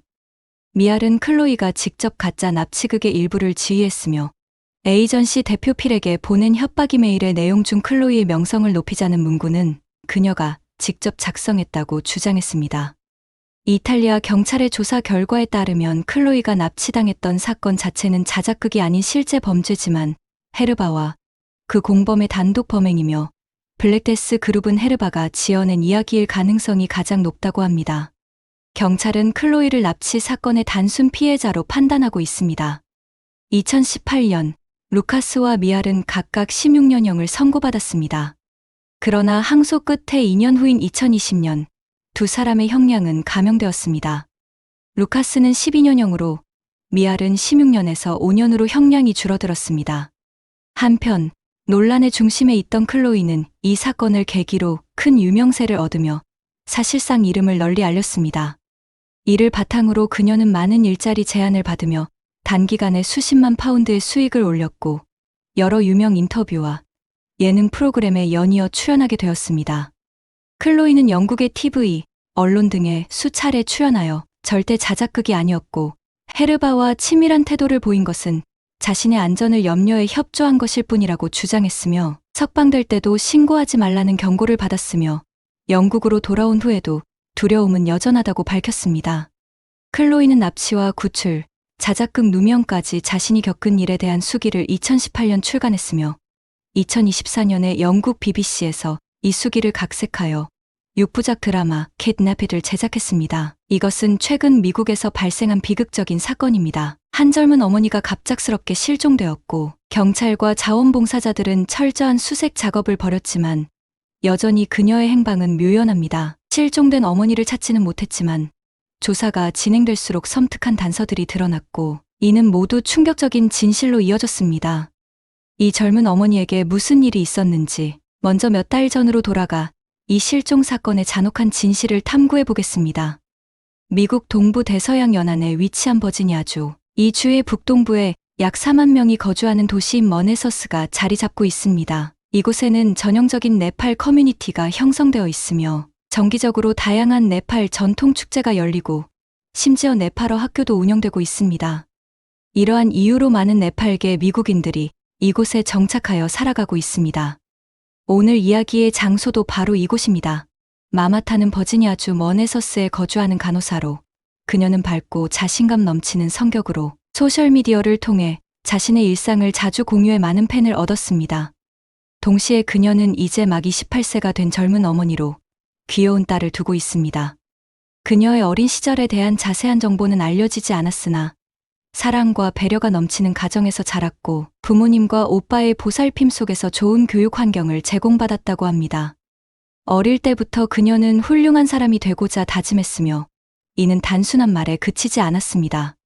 그녀는 목표를 향해 꾸준히 노력하며 뛰어난 성과를 이루어냈습니다. 네팔에서 학업을 마친 후 마마타는 자신의 아메리칸 드림을 이루기로 결심했습니다. 그녀는 열심히 노력한 끝에 간호사가 되었고 버지니아주의 이노바 페어팩스 병원에서 간호사로서 경력을 시작했습니다. 이후에는 프린스 윌리엄 메디컬 센터로 옮겨 소아과 간호사로 근무하며 큰 보람과 행복을 느꼈다고 합니다. 그녀는 직업적으로 성공을 거두었을 뿐만 아니라 사랑에서도 이상적인 배우자를 만났습니다. 그녀의 남편은 그녀보다 5살 많은 네팔 출신의 나레시 바트로, 그는 네팔의 마헨드라 나가에서 태어났습니다. 그의 어린 시절에 대한 기록은 많지 않지만 미국으로 건너와 군사학교를 졸업하고 버지니아주 페어팩스 카운티에서 복무한 경력이 있으며 미 육군 예비군에서 자동화 물류 기술자로 일했다고 알려져 있습니다. 두 사람은 2020년 12월에 결혼하였고 이듬해 머네서스에 정착했습니다. 마마타는 남편을 깊이 사랑했으며 그녀의 소셜미디어 계정에는 남편과 함께 찍은 행복이 넘치는 사진들로 가득했습니다. 이 사진들만 보아도 두 사람의 애정 어린 관계를 엿볼 수 있습니다. 결혼 후 얼마 지나지 않아 마마타는 임신을 하였고 2023년 8월 20일에 귀여운 딸 리마를 출산하였습니다. 부부는 딸을 끔찍이 아꼈고 특히 마마타는 딸의 사진을 자주 페이스북에 올리며 딸 자랑을 멈추지 않았습니다. 이 가족의 행복한 모습이 담긴 사진들을 보면 화면 너머로도 그들의 기쁨이 전해지는 듯했습니다. 그러나 아무도 예상하지 못한 비극이 갑작스럽게 닥쳤고 이 행복해 보이던 가정은 산산이 부서지고 말았습니다.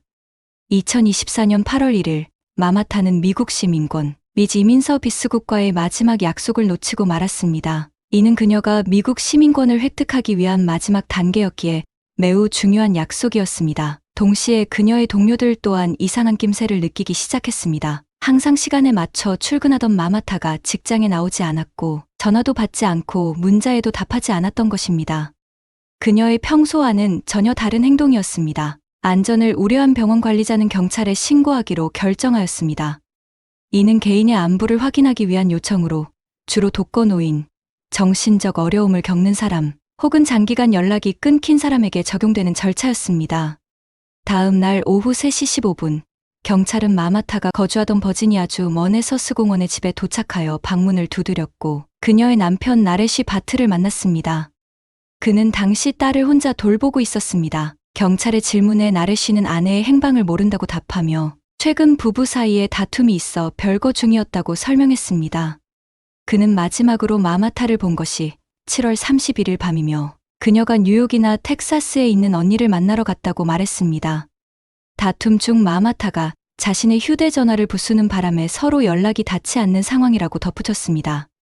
나레시의 태도는 경찰이 보기에 자연스러웠고 특별히 의심스러운 점은 발견되지 않았습니다. 그는 마마타가 갑자기 사라지는 일이 이번이 처음이 아니며 이전에도 3차례나 이유 없이 사라졌다가 며칠 후에 돌아온 적이 있다고 말했습니다. 이틀 동안 나레시는 경찰 조사에 적극적으로 협조하였습니다. 그러나 경찰은 그의 진술을 확인하는 과정에서 이상한 점을 발견하였습니다. 마마타는 미국 내에 언니를 비롯한 어떠한 가족도 없었으며 그녀의 모든 가족은 네팔에 거주하고 있었습니다. 뉴욕이나 텍사스에는 그녀와 연관된 친척이 없는 것으로 확인되었습니다. 설마 나레시가 거짓말을 하고 있는 것일까요? 며칠이 지나도 마마타는 여전히 모습을 드러내지 않았습니다. 그녀의 소셜미디어 계정도 더 이상 업데이트되지 않았으며 경찰은 그녀와 관련된 어떠한 단서도 찾을 수 없었습니다. 친구들과 동료들은 점점 더 초조해하며 분명 무슨 일이 일어났을 것이라고 생각했습니다. 2024년 8월 5일 경찰은 마마타를 공식적으로 실종자로 분류했습니다. 3일 후 경찰은 그녀를 비자발적 실종자로 보고하며 시민들에게 제보를 요청했습니다. 나레시 또한 페이스북에 아내를 찾기 위한 글을 올렸습니다. 하지만 많은 사람들이 남편인 나레시를 의심할 수밖에 없었습니다. 게다가 그는 두 사람이 별거 중이라고 직접 밝혔으며 경찰에 제공한 정보에도 오류가 있었습니다. 무엇보다 아내가 실종된 지 며칠이 지나도록 그는 실종 신고를 하지 않았고 8일이 지나서야 실종 공고를 올린 점은 비정상적으로 보였습니다. 이러한 점을 감안한 경찰은 나레시를 경찰서로 불러 조사하기로 하였습니다. 그러나 그는 이전과 동일한 진술을 반복했습니다. 마지막으로 아내를 본 것은 7월 31일 밤이며 아내의 영주권, 여권, 일부 짐이 사라졌다고 말했습니다. 그는 이를 통해 아내가 자발적으로 집을 떠났다고 주장했습니다. 또한 언론을 통해 지역 경찰과 커뮤니티에 도움을 요청하며 아내가 돌아오기를 간절히 바랐습니다. 그는 인터뷰에서 만약 그녀가 이 보도를 보고 있다면 집으로 돌아와 주세요. 무슨 문제가 있더라도 함께 해결할 수 있습니다. 라고 전했습니다. 기자가 두 분 사이에 다툼이 있었나요? 라고 묻자 그는 없었습니다. 라고 단호히 부인했습니다. 또 다른 질문에서 그는 아내의 행방을 전혀 모른다고 답하며 도움을 요청했습니다. 한편 마마타의 친구들과 동료들은 그녀가 무사히 돌아오기를 기원하며 대규모 모임을 열었습니다. 이들은 실종 전단지를 제작하여 거리 곳곳에 붙였고 온라인에서도 활발히 글을 올리며 그녀를 찾기 위해 노력했습니다.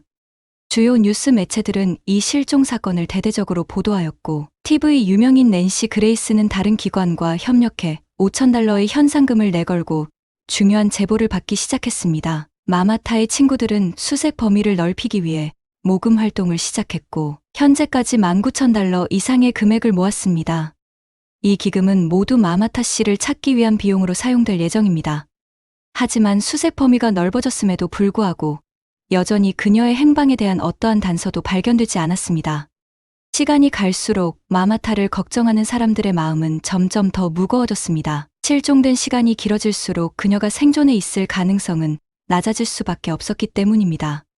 어느새 8월 20일이 되었고 이날은 마마타의 딸 니마의 첫 번째 생일이었습니다.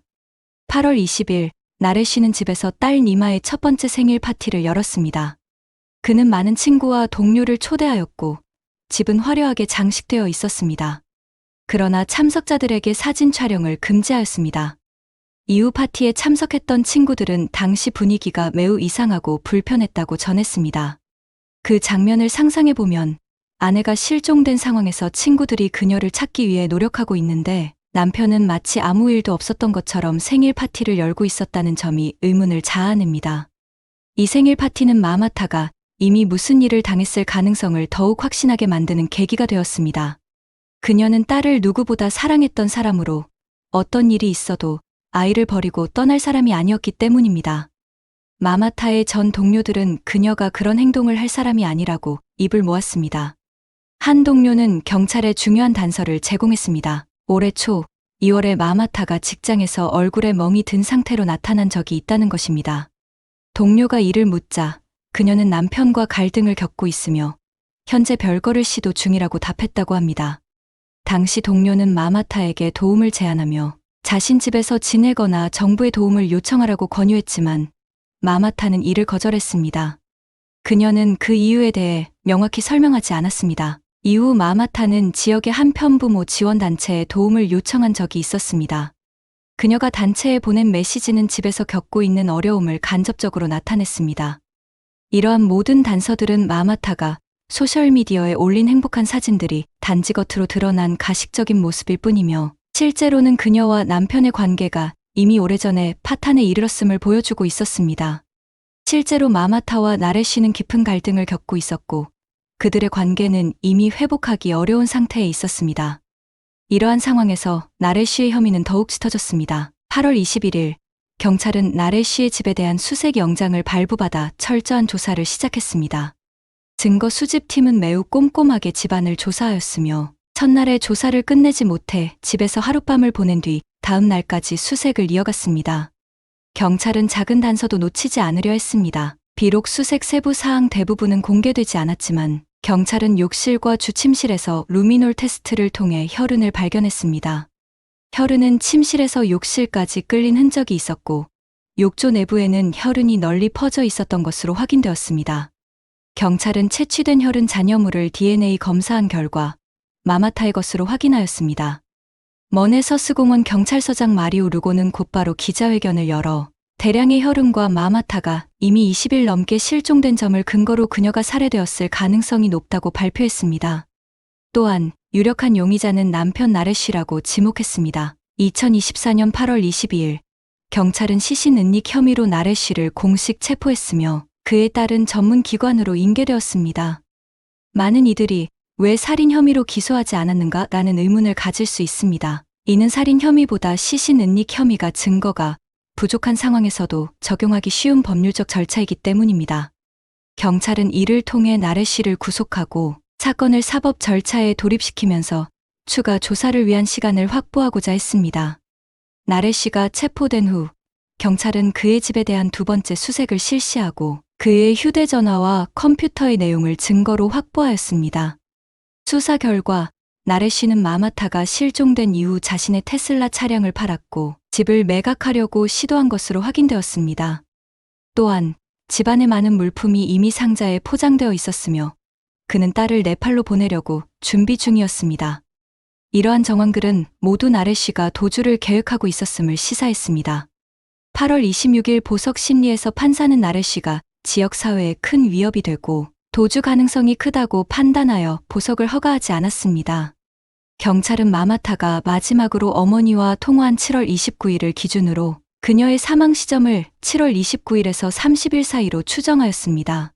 그녀는 오랫동안 매일 어머니와 연락을 주고받던 전통을 유지해왔기 때문에 이 시점 이후의 실종은 매우 이례적인 일이었습니다. 이 시간대를 기준으로 나래 씨의 동선을 조사한 결과 여러 의심스러운 행동이 드러났습니다. 7월 30일 새벽 4시 30분, 나래 씨는 구글맵에서 가장 가까운 양계장이 어디인가를 검색했습니다. 5시 40분, 그는 가정부에게 연락했으며 6시 30분에는 딸을 머네서스 클라크 광장의 가정부 집에 데려다 주었습니다. 그 후 6시 40분, 그는 가정부 집 아파트 CCTV에 쓰레기 봉투 몇 개를 아파트의 쓰레기통에 버리는 모습이 찍혔습니다. 같은 날 오전 8시 12분, 그는 근처 홈디포 매장에서 고무장갑을 구매하였고 8시 21분에는 월마트에서 칼새 자루, 카펫 청소제, 공기, 청정제, 물티슈 등을 구매한 모습이 CCTV에 포착되었습니다. 경찰이 집을 다시 수색한 결과 구매한 칼 중 한 자루만 발견되었습니다. 오후 5시 22분에는 나래 씨가 홈디포 매장을 다시 방문해 쓰레기 봉투 40개를 구매한 것이 확인되었습니다. 7월 31일 새벽 1시 30분, 나래 씨의 테슬라 차량 데이터는 그가 40km 떨어진 폴스처치 지역으로 이동한 후 차량에서 여러 개의 쓰레기 봉투를 꺼내 쓰레기 압축기에 버렸음을 보여주었습니다. 같은 날 오후 5시 30분, 그는 또다시 다량의 쓰레기를 가정부 아파트 단지의 쓰레기통에 버린 것으로 확인되었습니다. 오후 7시에는 가정부 집으로 돌아가 딸을 데리고 집으로 귀가하였습니다. 한편 7월 31일 오전 11시부터 자정까지 나래 씨의 집에서는 150갤런 이상의 물이 사용된 것으로 확인되었습니다. 또한 8월 1일에는 나래 씨의 휴대전화가 오랜 시간 꺼져 있다가 로우든 카운티에서 신호를 보냈습니다.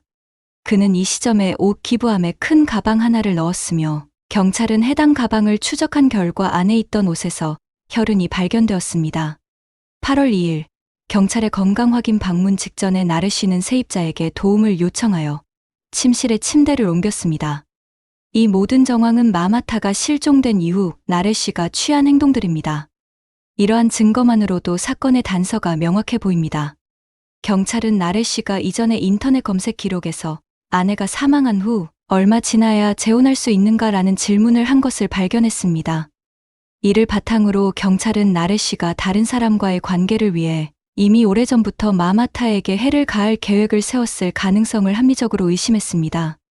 이제 범행 동기와 과정, 증거 은폐의 흔적까지 모두 드러났고 나래 씨는 체포되어 구속 상태에 있었습니다. 겉보기에는 사건 해결의 실마리가 모두 준비된 듯 보였습니다. 하지만 여기서 중요한 점은 현재 확보된 증거들이 모두 간접적이라는 것입니다.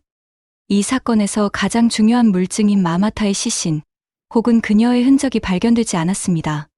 역사적으로 시신 없이도 가해자를 유죄로 판결한 사례는 존재하지만 이는 여전히 위험성을 동반합니다. 만약 가해자의 유죄를 입증하지 못할 경우 사건은 미궁에 빠질 수 있기 때문입니다. 또한 검찰이 시신 없이 살인 사건을 증명할 수 있다고 해도 최소한 인체 조직, 머리카락 혹은 결정적인 흉기와 같은 중요한 물증이 필요합니다. 그렇지 않으면 사건 진행이 어려워질 가능성이 큽니다. 경찰은 마마타를 찾는 것을 최우선 과제로 삼았습니다. 앞선 조사 결과를 바탕으로 마마타의 흔적은 쓰레기 더미에 있을 가능성이 높았습니다. 그러나 나래 씨가 쓰레기를 버린 이후 경찰이 대규모 쓰레기장을 수색하기 시작했을 때는 이미 일주일이 지난 상태였습니다. 도시에서 매일 처리되는 쓰레기의 양은 어마어마하며 나래 씨는 의도적으로 여러 장소에 쓰레기를 분산하여 버렸습니다. 이러한 이유로 쓰레기 더미를 뒤지는 작업은 방대한 규모로 진행될 수밖에 없었고 많은 시간이 소요되었습니다. 하지만 수일간의 검색에도 불구하고 마마타의 흔적은 발견되지 않았고 이는 검찰 측에 큰 부담으로 작용했습니다. 나래 씨의 변호사는 경찰이 신청한 체포 영장과 수색 영장의 적법성을 문제 삼으며 프랭크스 동의를 제기했습니다. 이는 경찰이 영장 신청 과정에서 허위 정보를 제출하거나 오해를 불러일으킬 수 있는 내용을 포함했는지를 검토하도록 요청하는 절차입니다. 변호사는 경찰이 영장 신청 시 허위 진술을 했다고 주장하며 체포 영장과 수색 영장이 무효라면 나래 씨가 구속되어서는 안 된다고 주장했습니다. 변호사는 또한 7월 29일에서 30일 사이 이웃들이 마마타의 집에서 어떠한 비명이나 다툼 소리도 들리지 않았다고 증언한 점을 근거로 삼았습니다. 만약 살인이 발생했다면 피해자와 가해자 사이에 몸싸움이나 다툼이 있었을 가능성이 높지만 그러한 소리가 없었다는 것입니다. 또한 나래 씨의 체포 당시 그의 몸에서는 어떠한 상처나 긁힌 자국도 발견되지 않았습니다. 변호사는 이를 근거로 나래 씨가 범인이 아니라고 주장했습니다. 변호사는 보석 심리에서 여러 가지 논거를 제시하며 나래 씨의 석방을 요구했지만 결국 법원은 그 요청을 기각하였습니다. 법원은 나래 씨가 지역 사회에 큰 위협이 되고 도주할 가능성이 크다고 판단하여 보석을 불허했습니다. 더욱이 추가로 발견된 증거들, 특히 그의 집에서 발견된 자동톱에서 채취한 인체 조직이 마마타의 DNA와 일치한다는 점이 결정적이었습니다. 경찰은 DNA 분석 결과 해당 조직이 다른 사람의 것일 확률이 80억 분의 1보다 작다는 과학적 결론을 내렸습니다. 이에 따라 나래 씨는 단순히 시신 은닉 혐의뿐만 아니라 1급 살인, 시신 훼손, 증거, 은닉 등의 추가 혐의를 받게 되었으며 모든 혐의는 함께 재판을 받게 될 예정입니다. 비록 재판의 구체적인 세부 사항은 아직 공개되지 않았으나 경찰이 이미 40개의 수색 영장을 통해 철저한 조사를 진행한 만큼 충분한 증거가 확보되었을 것으로 보입니다. 나래 씨가 어떠한 변명을 하거나 통역이 필요하다는 등의 이유로 재판을 지연시키려 해도 유죄 판결은 시간 문제일 것입니다. 마마타가 실종된 이후 네팔에 있는 그녀의 가족들은 큰 슬픔에 잠겼습니다. 긴급 비자를 받은 그녀의 어머니 지타와 오빠는 8월 29일 급히 미국으로 왔습니다. 마마타가 이미 목숨을 잃었을 가능성이 높다는 소식을 들은 어머니 지타는 그녀는 정말로 착하고 성실한 사람이었습니다. 그녀는 이 지역 사회에서도 돋보이는 사람이었어요. 그녀는 제 전부였고 저는 절대 그녀를 잊을 수 없습니다. 라며 깊은 슬픔을 표현했습니다. 더욱 안타까운 것은 이제 막 1살이 된 니마입니다. 부모의 사랑을 제대로 느껴보기도 전에 어머니를 잃었고 아버지 또한 사실상 곁에 있을 수 없게 되었습니다. 이 어린 소녀를 돕기 위해 지역 사회 구성원들은 자발적으로 모금 활동을 시작했습니다. 그 결과 24시간 만에 모금액이 8만 달러를 돌파하였으며 현재까지 24만 달러 이상이 모금되었습니다. 이 금액은 니마의 미래를 위한 신탁 기금으로 전액 사용될 예정입니다. 니마는 큰 변수가 없다면 외할머니 지타와 함께 네팔로 돌아가게 될 것입니다. 그녀가 가족의 보살핌 속에서 건강하게 성장할 수 있기를 바랍니다. 범인이 반드시 자신의 죄에 걸맞은 대가를 치르게 되길 바라며 이번 사건을 통해 정의가 실현되기를 간절히 바랍니다. 여러분은 이번 사건을 어떻게 보시나요? 34세의 여성이 자신의 집에서 끔찍한 습격을 당했습니다. 그녀는 필사적으로 도움을 요청하며 비명을 질렀지만 문 하나를 사이에 두고 이웃들은 외면했습니다. 누구도 경찰에 신고하지 않았고 그녀의 비명은 공허하게 흩어졌습니다. 홀로 고립된 그녀는 끝없는 절망 속에서도 살아남기 위해 악착같이 버텼습니다. 4시간의 지옥 같은 시간이 흘렀고 그녀의 몸과 마음은 무너질 듯했습니다. 하지만 놀랍게도 마지막 남은 힘을 짜내 그녀는 경찰에 신고 전화를 걸었습니다. 출동한 경찰은 현장에 도착하자마자 경악을 금치 못했습니다. 참혹한 범죄 현장과 무수히 남겨진 증거들. 그러나 이 사건은 단순한 생존 이야기가 아니었습니다. 그녀의 용기 덕분에 4명의 무고한 아이들은 어둠 속 운명에서 벗어날 수 있었습니다. 대체 그날 밤 그녀에게 무슨 일이 벌어졌던 것일까요? 그리고 그곳에 있던 사람들은 왜 모두 침묵했을까요? 오늘 이야기는 미국 오리건주 그레샴에서 시작됩니다. 사건의 피해자 아나스타샤 다이앤 홈즈는 1981년 10월 26일에 태어났으며 친구들은 그녀를 애니라고 불렀습니다. 그녀의 어린 시절은 그리 평탄하지 않았습니다. 부모님의 재혼, 아버지의 병사 등 가정에 닥친 여러 변화를 겪으며 애니는 불안정한 환경 속에서 성장했습니다. 이런 경험은 그녀에게 깊은 상처를 남겼고 애니는 늘 무언가를 붙잡고 있어야 한다는 강한 집착을 가지게 되었습니다. 때로는 원칙과 한계를 무너뜨리면서까지 현 상태를 유지하려 했고 그 모습은 특히 그녀의 감정 생활에서 두드러졌습니다. 27세가 되던 해 애니는 매튜라는 남자와 결혼했습니다. 결혼 초반 두 사람은 행복해 보였습니다. 매튜 역시 첫 번째 결혼에 실패한 후 다시 시작하는 가정을 소중히 여겼기 때문입니다. 하지만 이 행복은 오래가지 않았습니다. 딸 앨리스가 태어난 후 균열이 하나둘씩 드러나기 시작했습니다. 출산 후 몸이 변한 애니를 향한 매튜의 시선은 차갑게 식었고 얼마 지나지 않아 그는 다른 여자와의 관계에 빠져들었습니다. 누구나 배우자의 외도는 쉽게 용서할 수 없는 일이지만 애니는 달랐습니다. 그녀에게 가정의 평화는 무엇보다 소중했습니다. 그래서 그녀는 매튜의 외도를 묵인하며 그저 가족을 지키기 위해 애썼습니다. 하지만 상황은 더 악화되었습니다. 매튜는 오픈 결혼이라는 충격적인 제안을 했습니다. 서로에게 다른 파트너를 허용하자는 것이었죠. 매튜의 욕구를 따라가며 애니는 그를 붙잡으려 했지만 결과는 비참했습니다. 그들의 관계는 결국 되돌릴 수 없는 지경에 이르렀고 두 사람은 2013년 4년간의 결혼 생활을 끝내고 이혼하게 됩니다. 이혼 후 애니는 딸 앨리스의 주 양육권을 가졌고 매튜는 책임을 회피하며 일주일에 단 이틀만 딸을 만나는 것으로 합의했습니다. 비교적 평화로운 이혼이었지만 애니의 상처는 그리 쉽게 아물지 않았습니다. 시간이 흘러 두 사람은 각자의 삶을 다시 시작했습니다. 매튜는 이혼 1년 만에 세 번째 결혼을 했습니다. 새 아내 안젤라는 새 아이를 홀로 키우는 싱글맘이었죠. 한편 애니도 새로운 파트너를 만났지만 그 관계는 일반적이지 않은 일부다처제 형태였습니다. 도대체 왜 애니는 이런 생활 방식을 선택했을까요? 그 답은 알 수 없었지만 분명한 것은 그녀가 점점 더 위험한 상황으로 내몰리고 있었다는 것입니다. 이혼 후 3년, 애니의 삶을 송두리째 바꾼 끔찍한 사건이 발생했습니다. 2016년 6월 10일 새벽 2시 59분, 멀트노마 카운티 경찰서는 다급한 신고 전화를 받았습니다. 전화기의 저편에서 들려온 애니의 목소리는 떨리고 희미했지만 그녀는 괴한에게 습격을 당했다며 긴급 구조를 요청했습니다. I'm trying to kill me. 911, how can I help you? I'm trying to kill me. What happened? I'm really bummed first.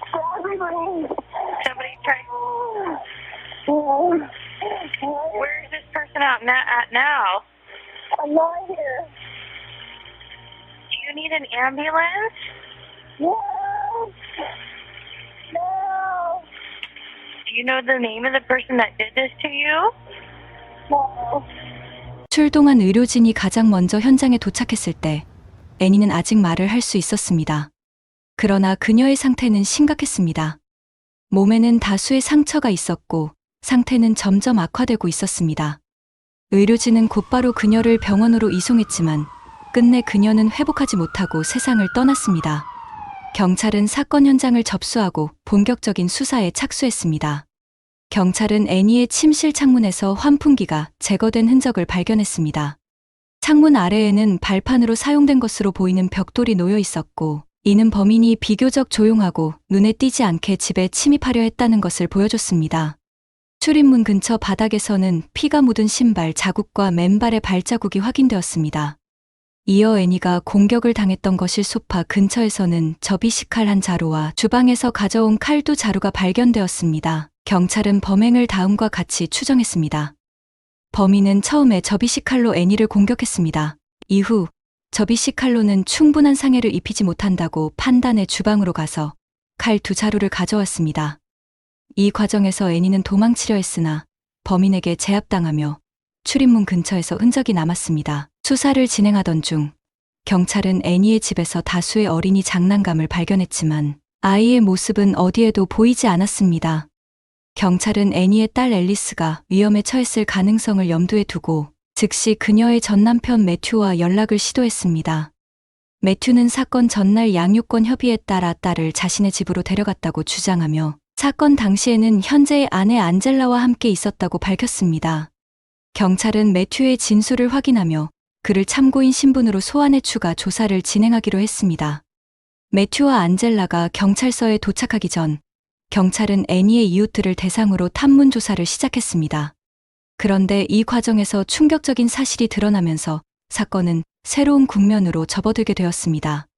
실제로 애니가 습격을 당했을 당시 여러 이웃이 그녀의 비명을 들었지만 아무도 나서서 도움을 주려 하지 않았습니다. 심지어 경찰에 신고하는 것조차 귀찮아했습니다. 더욱 충격적인 것은 바로 옆집에 살던 이웃이 애니의 비명이 시끄럽다며 음악을 틀어 비명 소리를 덮어버렸다는 것입니다. 이웃들의 냉담함 때문에 애니는 4시간 동안 끔찍한 일들을 견디며 극심한 고통 속에서도 스스로 신고 전화를 걸어야만 했습니다. 이웃들은 차가운 태도를 보였지만 경찰은 그들로부터 중요한 단서를 얻을 수 있었습니다. 바로 애니가 습격당한 시간이 밤 11시부터 새벽 3시 사이라는 점이었습니다. 이는 이후 수사에 큰 도움이 되었습니다. 그 후 경찰은 경찰서로 돌아가 애니의 전 남편 매튜와 그의 현 아내 안젤라를 신문했습니다. 매튜는 신문에서 대체로 2가지를 강조했습니다. 첫째, 그는 평소에 애니와 거의 연락하지 않았으며 두 사람 사이에 특별한 갈등도 없었다는 점입니다. 둘째, 사건 당시 그는 아내 안젤라와 함께 집에 있었고 그날 밤 단 한 번도 집을 떠난 적이 없다고 주장했습니다. 하지만 경찰은 여전히 매튜를 의심했습니다. 특히 매튜가 경찰서에 도착했을 때 걸음걸이가 어색하고 불편해 보이는 모습이 눈에 띄었습니다. 이는 마치 자신이 범행을 저지를 수 없음을 일부러 보여주려는 행동처럼 보였습니다. 경찰은 매튜의 진술을 확인하기 위해 안젤라에게도 같은 질문을 했습니다. 그들은 사건 당일 밤의 상황과 수상한 부분들에 대해 안젤라를 상대로 세부적으로 신문하며 매튜의 알리바이를 검증했습니다. 안젤라는 매튜의 알리바이를 증명했지만 경찰은 여전히 완전히 신뢰하지 않았습니다. 두 사람이 부부 사이인 만큼 서로를 위해 위증할 가능성도 배제할 수 없었기 때문입니다. 하지만 이 점을 확인하는 방법은 비교적 간단했습니다. 매튜와 안젤라의 집에는 3명의 세입자가 함께 살고 있었기 때문입니다. 세입자들은 각각 안젤라의 전 남편 아론, 안젤라의 친구 코리나, 그리고 이름이 알려지지 않은 또 다른 인물이었습니다. 경찰이 이 3명에게 질문한 결과 모두가 매튜가 범행을 저지를 가능성은 없다고 증언했습니다. 특히 코리나는 사건 당일 차고에 있었는데 그날 밤 차가 떠나는 소리를 듣지 못했다고 말했습니다. 이는 매튜가 집을 떠나지 않았다는 것을 간접적으로 증명했습니다. 이 모든 진술을 종합한 결과 경찰은 매튜를 더 이상 조사할 이유를 찾지 못했습니다. 대신 경찰은 매튜를 통해 애니의 개인적인 상황을 조사하며 새로운 단서를 찾으려 했습니다.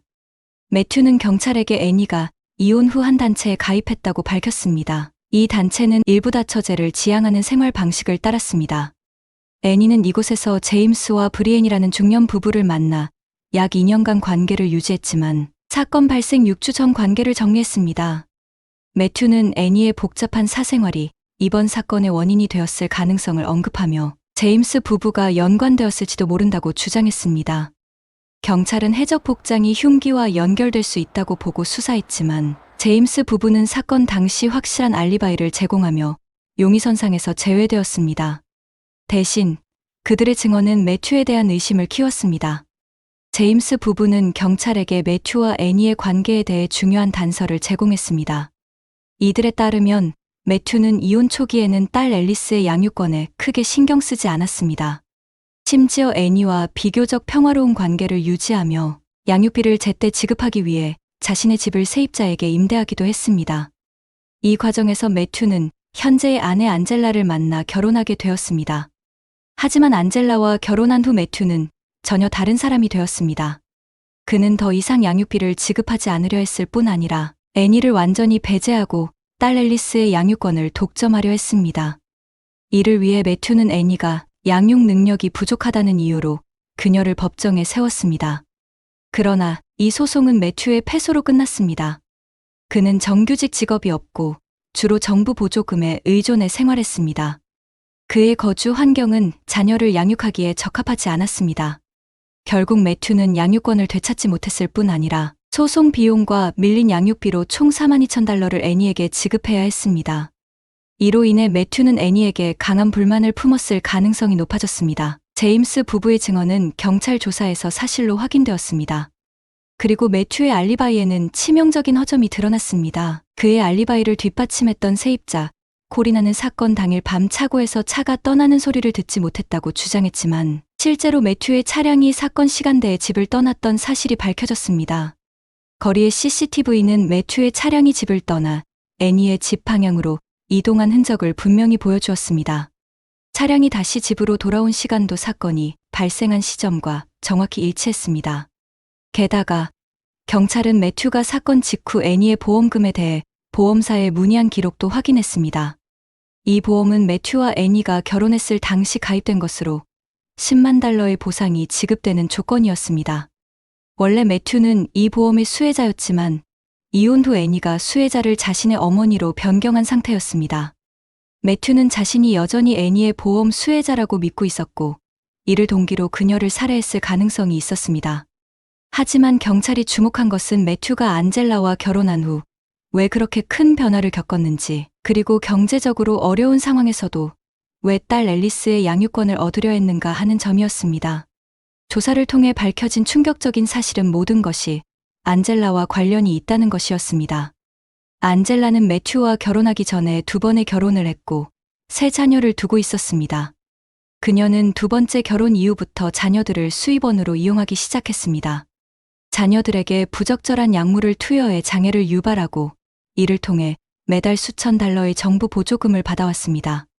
그녀는 앨리스의 양육권을 확보해 또 하나의 안정적인 수입원을 추가하려 했던 것입니다. 경찰은 매튜와 안젤라를 다시 신문했지만 매튜는 자신의 범행 능력이 없다는 이미지를 강조하며 연기를 했고 안젤라는 아프다며 질문을 회피했습니다. 하지만 경찰은 이 신문 과정에서 중요한 증거를 확보했습니다. 2사람이 마신 물컵에서 각각의 DNA를 채취한 것입니다. 또한 경찰은 안젤라의 휴대전화에서 신발 사진을 발견했습니다. 이 사진 속 신발은 사건 현장에서 발견된 신발 자국과 완벽히 일치했습니다. 경찰은 해당 신발이 안젤라가 사건 후 버린 물건이라는 점을 밝혀냈습니다. 현장 증거에서도 안젤라의 DNA는 확인되었지만 매튜의 DNA는 발견되지 않았습니다. 이로 인해 매튜는 사건 발생 후 3년이 지나서야 체포되었으며 살인 혐의가 아닌 교사죄와 음모죄로 기소되었습니다. 안젤라는 끝까지 자신의 범행을 인정하지 않았지만 결정적 증거들이 그녀를 범인으로 지목했습니다. 경찰은 안젤라와 매튜의 범행 동기를 다음 3가지로 정리했습니다. 첫 번째는 앨리스의 양육권을 확보해 추가적인 정부 보조금을 받으려 한 것. 2번째는 애니의 보험금을 노린 것. 매튜는 여전히 자신이 보험 수혜자라고 착각하고 있었습니다. 3번째는 애니를 상대로 한 소송에서 패소한 뒤 발생한 비용과 불만. 매튜는 직접 현장에 가지 않았을 가능성이 높습니다. 이는 자신이 사건에 깊이 연루되는 것을 피하려는 의도였을 것입니다. 반면 안젤라는 매튜를 사랑한 나머지 범행을 스스로 떠맡았을 가능성도 있습니다. 실제로 사건 이후 안젤라는 매튜를 적극적으로 보호하며 그를 사건에서 배제하려고 했습니다. 2020년 11월 사건 발생 4년 만에 재판이 열렸습니다. 안젤라는 살인죄로 종신형을 선고받았으며 가석방 가능성이 허용되었습니다. 매튜는 교사죄, 음모죄, 사법방해죄로 징역 4년 8개월을 선고받고 현재는 형기를 마친 상태입니다. 애니의 부모는 딸 앨리스의 양육권을 맡게 되었고 안젤라의 3자녀는 위탁 가정에 배치되었습니다. 이 사건은 단순한 살인 사건을 넘어 인간의 욕심과 냉담함이 만들어낸 비극이었습니다. 법의 심판으로 사건은 마무리되었지만 애니가 느꼈을 공포와 고통, 그리고 그녀를 지켜주지 못한 사회의 책임은 결코 잊혀져서는 안 될 것입니다. 누군가의 비명이 들릴 때 그저 외면하지 않고 도움을 청하는 작은 행동이 한 생명을 살릴 수 있다는 사실을 다시 한번 생각해 봐야 할 때입니다. 오늘 이야기를 끝까지 들어주셔서 감사합니다. 다음에도 또 다른 이야기로 찾아뵙겠습니다. 구독, 좋아요, 알림 설정이 영상 제작에 큰 힘이 됩니다.